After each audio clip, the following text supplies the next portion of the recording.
শীতকালে আমাদের খিদা বেশি লাগে কেন? শীতকালে কিন্তু গরমকালের তুলনায় আমাদের একটু বেশি খিদা লাগে। আপনারা হয়তো লক্ষ্য করে থাকবেন, কেউ আবার লক্ষ্য নাও করতে পারেন।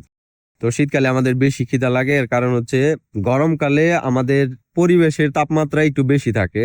আমাদের শরীরের যেই ওয়ার্কিং কন্ডিশন আছে, ওয়ার্কিং তাপমাত্রা আছে, সেটা হচ্ছে 37°C আশেপাশে। তো আমাদের পরিবেশের তাপমাত্রা এই গরমকালে 35 আশেপাশে থাকে। তো শরীরকে কিন্তু সেই এক্সট্রা কোনো এনার্জি খরচ করতে হয় না শরীরকে গরম রাখার জন্য। তো খুব কম পরিমাণে এনার্জি খরচ করতে হয়। এখন শীতকালে যেহেতু তাপমাত্রা 10-15 কাছাকাছি থাকে, তো শরীরকে এই 10-15 থেকে 37 ডিগ্রি পর্যন্ত নিয়ে যেতে শরীরকে একটু বেশি পরিমাণ এনার্জি খরচ করতে হয়, এবং এই এনার্জি খরচ করতে গিয়ে আমাদের খিদাটা বেশি লাগে। এবং এই কারণে মূলত আমাদের শীতকালে একটু বেশি খিদা লাগে গরমকালের থেকে, কেননা আমাদের শরীরকে বেশি তাপ উৎপন্ন করতে গিয়ে এই এনার্জিটা খরচ হয়ে যায়। তো এই কারণে মূলত শীতকালে আমাদের বেশি খিদা লাগে।